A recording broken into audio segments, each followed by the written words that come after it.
पहल क्लासेज। आज का जो ये लेक्चर है ये काफी इंपॉर्टेंट है। लाइट में क्लास 10th के प्रीवियस लेक्चर में बेटा हम refractive index, laws of refraction, refraction होता क्या है, रिफ्रैक्शन होता क्यों है, ये सारा कुछ डिटेल में स्टडी कर चुके हैं। यदि आपने वो वीडियो नहीं देखा है तो पहले वो वीडियो देख लीजिए, उसके बाद ये वीडियो शुरू कीजिए, क्योंकि आज की क्लास बहुत धमाकेदार होने वाली है। बहुत सारे न्यूमेरिकल्स करने वाले हैं हम और जोरदार वाले करने वाले हैं, ताकि सारे कंसेप्ट्स आपके बिल्कुल क्लियर हो जाए। इस टॉपिक में बिल्कुल डाउट ही ना बचे आपको। काफी इंटरेस्टिंग टॉपिक है, काफी सारे क्वेश्चंस उठ के आते हैं यहाँ से, तो आपको स्टे ट्यून्ड रहना है, वीडियो को एंड तक देखना है पूरा कंसेप्ट जानने के लिए और पूरा मास्टर करने के लिए इस टॉपिक को। चलिए शुरुआत करते हैं हमारे टॉपिक की। तो बेटा सबसे पहले देखो स्नेल्स लॉ आपने जो पढ़ा है, यहाँ एक डायग्राम दिख रहा होगा। ये क्या है बेटा, n1 मीडियम है, दूसरा medium, medium 1 medium 2। n1 refractive index of medium 1 हम पिछले लेक्चर में समझा चुके हैं आपको। n2 refractive index of medium 2। ये इंसिडेंट रे है, मान लिया बेटा v1 लैम्डा 1 क्या है, इनकी फ्रीक्वेंसी, और ये reflected ray v2 lambda 2 sorry v2 velocity lambda wavelength f frequency. अब मैं आपको ये भी वेरी फर्स्ट लेक्चर में समझा चुका बेटा जी कि क्या फ्रीक्वेंसी जब मीडियम चेंज होता है तो चेंज नहीं होती है। समझ रहे हैं बात को? जब मीडियम चेंज होता है तो फ्रीक्वेंसी नहीं बदलता, और फ्रीक्वेंसी नहीं बदलता तो इनका रिलेशन हमने डिराइव किया था, आपको याद हो तो वापस से डिराइव करके बताऊंगा मैं, अभी बने रहो आप मेरे साथ। पहले मुझे ये लिखाओ स्नेल्स लॉ क्या होता है। तो बेटा स्नेल्स लॉ हम ऑलरेडी देख भी चुके हैं, कैसे सिखाया था। इस मीडियम का refractive index multiply by sine of ये मीडियम, तो n1 sin i equal to n2 sin r। यहां से आपको ये भी समझाया था कि एंगल छोटा और बड़ा कब होगा, क्या होगा। याद करो, जब बेटा रेयर मीडियम से डेंसर में लाइट जाती है, रेयर से डेंसर में जाती है तो टुवर्ड्स नॉर्मल आती है, और जब डेंस से रेयर में जाएगी तो नॉर्मल से अवे हट जाएगी। तो बिल्कुल सिंपल सिंपल कंसेप्ट है, बस आपको साथ बने रहना है। तो ये स्नेल्स लॉ होता है हमारे पास में, बहुत अच्छी बात है सर। और आपको ये भी सिखाया था कि बेटा रिफ्रैक्टिव इंडेक्स जो होती है, रिफ्रैक्टिव इंडेक्स होती है that is equal to c by v। ये इसका जनरल फॉर्मूला होता है। तो क्या मैं बेटा मीडियम 1 के लिए लिख सकता हूं? मैं यहां पे बेटा एक बाउंड्री बना देता हूं। देखो मीडियम 1 के लिए, फॉर मीडियम 1, देखिए मैं यहाँ पे दो बातें लिखूंगा। मीडियम 1 के लिए हम लिख सकते हैं n1 equal to c upon v1 और n2 इक्वल टू, अच्छा इसके अलावा एक और बात मैं लिखना चाहूंगा बेटा यहाँ मीडियम 1 के लिए। याद करो f इक्वल टू क्या होता है, n f v equal to f lambda, so we can write v1 equal to f lambda 1। For medium 2 लिखते हैं, ये हम पहले भी बताया हमने ये वाली इक्वेशंस को। For medium 2 n2 equal to c by v2 and v2 equal to f lambda 2। अब देखो इन दोनों इक्वेशंस को डिवाइड कर दो। क्या कर दो? इन दोनों को डिवाइड कर दो, तो देखो क्या आएगा। इन दोनों को हम क्या कर देंगे, डिवाइड कर देंगे बेटा। तो आ जाएगा n1 divide by n2 equal to v2 divide by v1। आया नहीं आया बेटा जी? क्या आ गया, n2 divide n1 divide by n2, और ये डिवाइड होगा तो ऊपर चला जाएगा v2 डिवाइड बाई v1। तो इसको ध्यान में रखना है, एक बॉक्स बना दो कि एक रिलेशन ये आ गया। एक और देखो, इन दोनों इक्वेशन को भी डिवाइड कर दो, तो देखो क्या आएगा। इनको भी हम क्या कर रहे हैं, डिवाइड कर रहे हैं, तो एक और रिलेशन आ जाएगा v1 divide by v2 equal to, फटाक से देखो, लैम्डा 1 डिवाइड बाई लैम्डा 2। तो ये रिलेशन भी साथ में रख लो। अब देखते हैं बेटा, एक महा रिलेशन बना के दूंगा मैं आपको, जबरदस्त तरीके वाला, बिल्कुल फोड़ने जैसे। तो देखो यहां से क्या हो जाएगा, n1 डिवाइड, देखो यहां से क्या लिख रहा हूं, n1 डिवाइड बाई n2, तो n1 divide by n2 is equal to sin r divide by sin i। समझा क्या किया? n1 को एक तरफ ले लिया, sin को इधर ले गया। ये इक्वेशन देखो, n1 divide by n2 will be equal to v2 divide by v1। ये इक्वेशन देखो, v2 बाई v1 होगा लैम्डा 2 बाई लैम्डा 1। लो भाई जी, this is a grand equation, this is a very long form of Snell's law. सारे दुनिया में जितने पैरामीटर हो सकते हैं लाइट के, मेनली सबको रिलेट कर डाला एक इक्वेशन में। सोच के देखो कितनी पावर है इस इक्वेशन में। आपको कोई भी तीन वैल्यू देखे, कोई भी चौथी चीज पूछ सकता है। सोचो इस बात को, कोई भी इस पूरी इक्वेशन में कोई भी तीन वैल्यू देके आपको फोर्थ पैरामीटर वो पूछ सकता है। This is the power of the equation. समझ रहे हो या नहीं समझ पा रहे हो?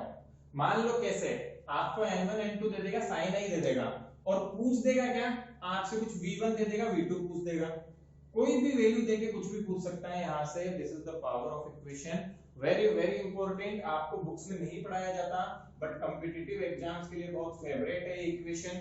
आपको आधे रात को भी याद होना चाहिए। मैंने सारा डेरिवेशन करके सिखाया है, वैसे तो मैं डायरेक्ट भी लिख सकता था कि सर ये आया कहां से।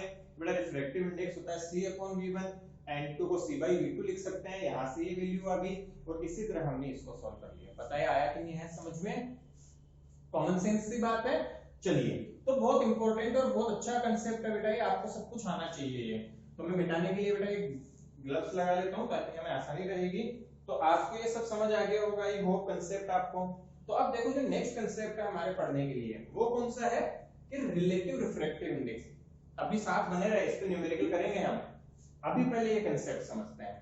जो कंसेप्ट बोल रहा है कि रिलेटिव रिफ्रैक्टिव इंडेक्स क्या होती है, आरआई का मतलब क्या है, रिफ्रैक्टिव इंडेक्स।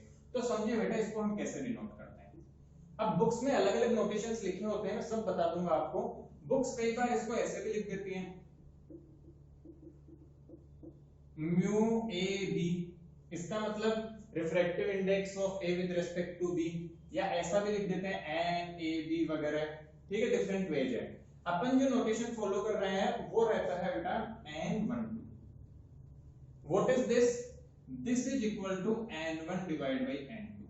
बहुत आसान है, याद रखना कोई भी पूछे, क्योंकि बेटा एग्जाम में जो क्वेश्चन आता है वो थ्योरी की फॉर्म में आता है, तो ट्रांसलेट आपको खुद को करना है उसे। तो आपको एग्जामिनर को बोल देना n12 का मतलब क्या है, मैं लिख रहा हूं यहाँ पे, ध्यान से देखना। What is the meaning of n12? This is refractive index of medium 1 with respect to medium 2। अब ये कंसेप्ट आपको आधी रात भी आना चाहिए, बिल्कुल नहीं भूलना है। क्या आप वापस रिपीट करो, what is the meaning of n12? n1 बटा n2, देखो याद रखना भी आसान है, जो पहले वो ऊपर जो बाद में वो नीचे, कितना आसान है याद रखना। तो n12 बराबर n1 बटा n2। चलिए बहुत अच्छी बात सर, n2 नट्टू है ना, तो आ गया ये। अब समझे क्या, इसी तरह में ये लिखो। अब आप मुझे मतलब बताओगे सर इसको क्या मतलब हुआ, इसको कैसे पढ़ेंगे, इसका मतलब क्या हुआ, n21 क्या मतलब हुआ जी, बताओ फटाफट से बताओ। n21 हो जाएगा सर, पहले कौन है, n2 by n1। अब आप बताओ इसे स्टडी कैसे करें, इसे पढ़ो कैसे भी, इसका मतलब क्या है, what is the meaning of n21? जल्दी बताओ बच्चा। सर आपने भी सिखाया, refractive index of medium 2 with respect to 1। अच्छा, मीडियम 1 के रेस्पेक्ट में। तो क्या समझ आया कंसेप्ट आपको?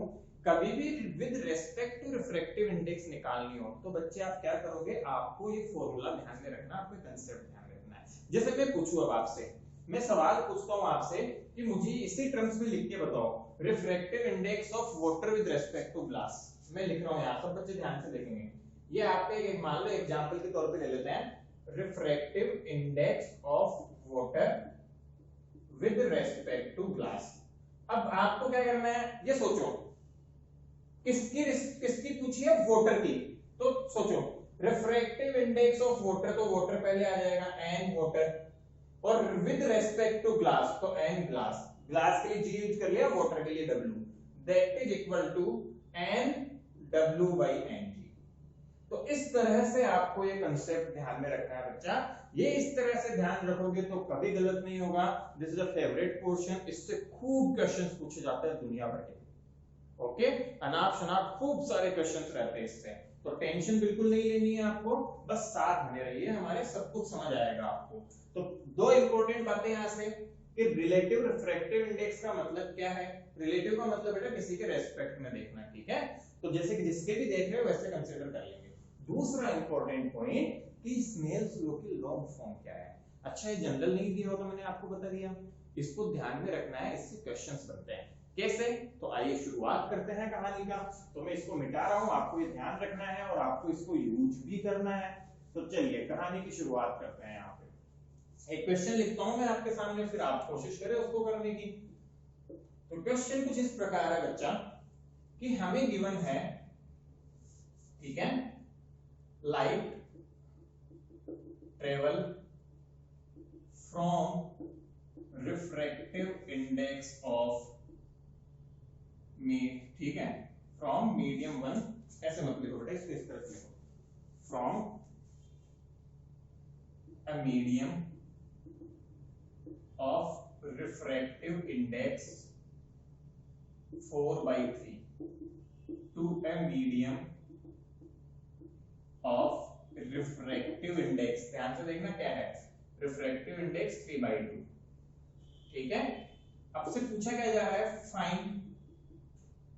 ठीक है, फाइंड क्या बोल रहे हैं, ध्यान से देखना, speed and angle of refraction, अच्छा ले लो सीधा, angle of refraction, okay, if speed in first medium is v, ठीक है, v का कितना टाइम्स हो जाएगा वही आंसर करना है, and angle of incidence is, कितना ले ले, मान लो एंगल ऑफ इंसिडेंस आपको दिया हुआ है, एक सिंपल वैल्यू ले लेते हैं हम तो, ठीक है, एंगल ऑफ इंसिडेंस की वैल्यू ले लिए हम sin 30 इज 1/2 है ना, तो sin 30 ले लो, 30 डिग्री। चलिए, तो ये क्वेश्चन आपके सामने है, सोचो थोड़ा सा इस पे कि कैसे सॉल्व करोगे, देन फिर सॉल्व करते हैं इसको, सोचो सोचो सोचो सोचो कि कैसे सॉल्व करोगे बच्चा पार्टी। सिंपल है, नहीं सिंपल तो बिल्कुल नहीं है, सिंपल तो मैं कुछ करवा ही नहीं रहा, बहुत सिंपल कंसेप्ट्स आपको सिंपल करवाता हूँ, क्वेश्चंस तो हम अच्छा ही करेंगे ना। चलो बताओ, अच्छा बात है सर, कैसे करें, सिंपल सी बात, देखो बेटा सब कुछ लिख दो आपको जो जो दिया हुआ है, n1 दिया हुआ है 4/3, ठीक है, और I एंगल ऑफ इंसिडेंस है 30 डिग्री, v1 दिया हुआ है आपको v, ठीक है, पूछा क्या क्या है वो भी लिख लो, r पूछा है और v2 पूछा है इन टर्म्स ऑफ v। पहला सवाल करते हैं, स्नेल्स लॉ डायरेक्ट यूज कर ले, n1 sin I equal to n2 sin r, n1 का वैल्यू कितना है 4/3, sin I sin 30 होता है बेटा 1/2, ठीक है, क्योंकि यहाँ पे क्या आ जाएगा sin 30 आएगा, इक्वल टू n2 कितना है 3/2 मल्टीप्लाई बाई sin r, तो देखो बच्चे 2 से 2 कट हो गया, वैल्यू क्या है sin r की, this implies sin r is equal to 4/9, तो r कितना आ गया, r आ जाएगा बेटा, ऐसे आंसर को ऐसे रिपोर्ट करते हैं, sin inverse 4/9, so this is the value of angle r। अब ये कुछ अच्छा आता तो हमें वैल्यू पता होती वो लिख देते, अदरवाइज आपको यहाँ पे आंसर को छोड़ देना है, ठीक है, this is the final answer. आ रहा है समझ सब बच्चों को, चलो बिल्कुल बेसिक से किया, n1 sin i equal to n2 sin r, अब वेलोसिटी निकालनी है तो कौन सा फॉर्मूला यूज करें बताओ, कोई सा भी कर लो सर, कर ही सकते हैं ना, सिंपल फॉर्मूला भी यूज कर लो, क्योंकि आपको n2 दिया हुआ है, इवन v की टर्म्स में आंसर करना है, v की टर्म्स में आंसर करना है तो डायरेक्ट नहीं कर पाएंगे, कौन सा यूज करें, आपको थोड़ी देर पहले बताया था n1 upon n2 will be equal to v2/v1, याद आ रहा है या नहीं आ रहा, आना चाहिए, तो n1 कितना है 4/3, n2 कितना है 3/2, ऊपर चला जाएगा ना, मैंने डायरेक्ट लिख दिया, तो n1 upon n2 is equal to v2 find करनी है, ये है v के बराबर, तो देखो बेटा v जो आ जाएगा, v2 जो आ जाएगा वो आ जाएगा 8/9v, तो जितनी इस v की वैल्यू होगी उसका 8/9 टाइम्स, सोच के देखो खुद भी, क्या कौन सा मीडियम है, 3/2 बड़ा है, 3/2 बिगर और बेटा 4/3, 3/2 बड़ा है वैल्यू 4/3 से, तो जब डेंसर मीडियम में जाती है तो स्पीड कम हो जाती है, देख लो स्पीड कम हो गई, 8/9 टाइम्स हो गया, तो डेंस मीडियम में जब लाइट एंटर करी तो क्या हुआ, स्पीड कम हो गई, और स्पीड कम हो गई तो भाई सीधी सी बात है वैल्यू हमें निकाल सकते हैं कितनी आएगी, अब जो भी v का वैल्यू दिया होता हम यहाँ पुट करके वैल्यू फाइंड कर लेते हैं, आ रहा है समझ में, तो इस तरह के क्वेश्चंस आपको मिलते हैं जहां पे आपको वेलोसिटी पूछी जाए। अच्छा यहाँ पे मैं ये भी पूछ सकता था कि फर्स्ट मीडियम में वेवलेंथ कितना है, सेकंड मीडियम में बताओ, बिल्कुल पूछा जा सकता है, there is no issue in that, आपसे ऐसे सारे क्वेश्चंस किए जा सकते हैं, तो आई होप आपको समझ आया होगा, अच्छा लगा होगा, तो एक नेक्स्ट क्वेश्चन करें आप बच्चों, ठीक है, सिंपल क्वेश्चन, बहुत सिंपल, आपसे एक डायग्राम दिया गया है ऐसा करके, और आपको गिवन है कि ये जो एंगल है उस एंगल का वैल्यू है 45 डिग्री। ठीक है, गुड, समझ आ रहा है ना? ठीक है, और ध्यान से देखेंगे तो ये जो वैल्यू है, काम करो इस एंगल का वैल्यू चलो ले लेते हैं 45 ले लेते हैं। सो दिस इज 1/√2 हो जाएगा, ठीक है चलेगा। सो और इसका मीडियम का n है बेटा 1, n1 की वैल्यू मान ले, n मान लो, अब के बार में n ही बोलता हूं, आप मानना n1 n2 जिसे लेना हो, और इसका n है 1/, इसका n है √2।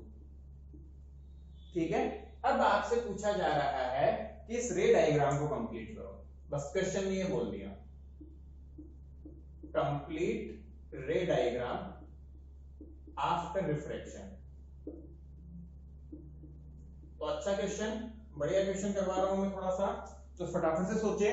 तब तक चलिए हम इसको हटा देते हैं, जल्दी जल्दी सोचो बेटा क्या करोगे, जल्दी से बना दो आप सभी बच्चे इसका, जल्दी से लेटेस्ट से कितने बच्चे बना पाते हैं, बनाओ रे।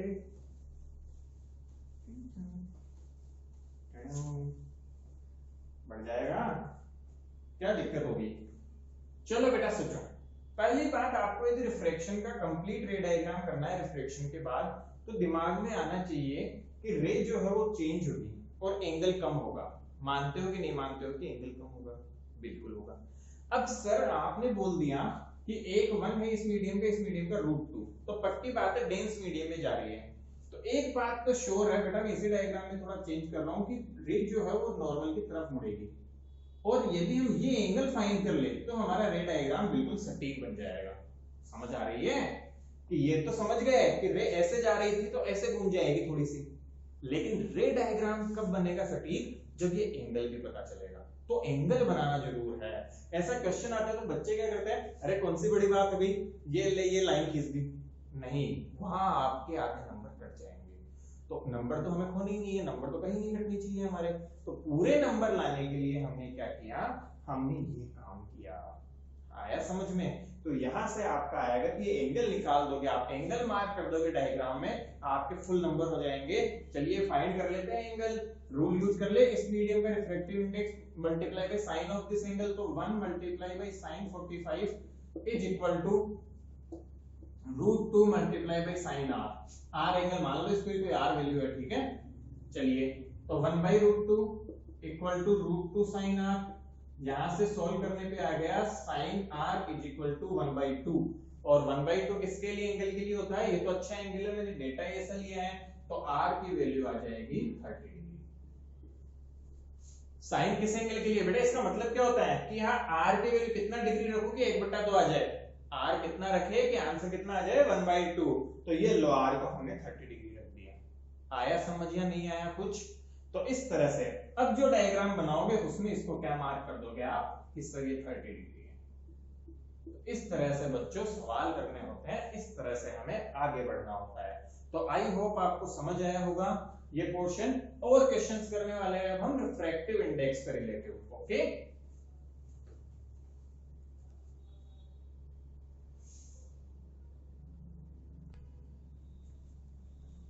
चलिए बच्चों हम नेक्स्ट क्वेश्चन देखते हैं कि रिलेटिव रिफ्रैक्टिव इंडेक्स पे कैसे क्वेश्चंस बनते हैं आपके पास। तो एक क्वेश्चन तो बहुत बेसिक करवाऊंगा मैं, आपको दिया हुआ है n ग्लास, Ng का मतलब क्या है बेटा, यहाँ पे n ग्लास, तो Ng की वैल्यू दे दी मान लो 3/2, और n मोटर दिया हुआ है 4/3, और आपसे क्या पूछा जा रहा है, ध्यान दो, आपसे पूछा जा रहा है दो क्वेश्चन Ngw एंड Nwg। जल्दी से आंसर करो इन दोनों के, क्या हमसे बड़ी बात है सर आपने तो, अच्छा ये लैंग्वेज में कैसे लिखा हुआ आएगा, refractive index of glass is 3/2, refractive index of water is 4/3, find refractive index of glass with respect to water, और find refractive index of water with respect to glass. ठीक है, ये मैं आपको ऑलरेडी बता चुका। तो सीधा फार्मूला लगाइए बेटा, इसका फार्मूला होता है Ng/Nw, refractive index of glass with respect to water, values put कर दो। Ng की वैल्यू है 3/2 अपॉन Nw की वैल्यू है 4/3, तो क्या आ जाएगा, क्या आ जाएगा 9/8। क्या सॉल्व कर सकते हैं ना बेटा सब इसको, या नहीं कर सकते हो? 3/2 4 यहाँ रहेगा, 3 ऊपर चला जाएगा रे भैया। अच्छा ये क्या आ जाएगा, n water upon n glass, ठीक है, तो रख दो वैल्यू। वाटर कितना है 4/3, डिवाइड बाई 3/2, अब के बारी आया 8/9। यहां से एक और बात पता चली होगी, ये भी ध्यान रखना, n12 is equal to 1/n21। तो ये भी एक फॉर्मूले की तरह से याद रखेंगे आप सभी बच्चे कि n12 जो होता है वो होता है 1/n21। आ गया, एक दूसरे के उल्टे होते हैं। तो बहुत इंपॉर्टेंट कंसेप्ट है, आपको आना चाहिए। देखो यदि गड़बड़ की तो फिर सारा मामला क्या होगा, बिगड़ जाएगा यहाँ पे। तो इस तरह के क्वेश्चन आपसे पूछे जाते हैं। चलिए थोड़ा सा एक और क्वेश्चन देख ले। अच्छा चलो, तो इसको मैं हटा रहा हूं यहां से, फिर दूसरा क्वेश्चन करते हैं। चलो बच्चा, तो अच्छा सा क्वेश्चन किया हमने, एक और अच्छा क्वेश्चन करेंगे ताकि कंसेप्ट बिल्कुल परफेक्ट हो जाए हमारा। अब के बाद क्वेश्चन कुछ इस तरह से है बेटा, समझना, ठीक है? थोड़ा सा अच्छा ले लेते हैं। मान लो आपको ये दिया हुआ है कि रिलेटिव रिफ्रैक्टिव इंडेक्स है, रिफ्रैक्टिव इंडेक्स के टर्म में दिया हुआ, किसी की पूछ रहा है, तो कैसे करोगे? लेट्स से n12 आपको गिवन है, ठीक है? n12 की वैल्यू आपके पास है, मान लेता हूं, अच्छा कुछ वैल्यू लेते हैं, xy के टर्म्स में करते हैं। n12 मान लो आपको दिया हुआ है xy, और क्या दिया गया है देखते हैं, n32, n12 दिया है, n32 दिया है, वो दिया हुआ है मान लेते हैं y, और आपसे पूछा क्या जा रहा है वो देखो, फाइंड n 1 2 2 3, तो 1 3 निकाल लो। ये आपसे पूछा गया है कि क्या होगा। अब देखो बच्चा, जब भी ऐसा सवाल आता है बच्चे कंफ्यूज हो जाते हैं, बच्चे सोचने लगते हैं क्या करेंगे, क्योंकि इसकी लैंग्वेज यदि लिखूंगा तो 4 लाइन की लैंग्वेज हो जाएगी। light is traveling from medium 1 to medium 2 and after that it strikes with medium 3, बला बला बला फलाना दिमागा करके बहुत बड़ा सा हो जाता है ना। शुरुआत करते हैं, आपको बेसिक डेफिनेशन से चलो, जो मैंने आपको सिखाया। क्या? n12 को लिख लो n1/n2 that is equal to x, ठीक है? n32 का मतलब refractive index of 3 with respect to 2, n3/n2 that is equal to y। ये दिया हुआ है आपको, this is given to you. तो गिवन लिख लिया हमने कि गिवन ये है एक्चुअल में। फाइंड क्या करना है? फाइंड हमें करना है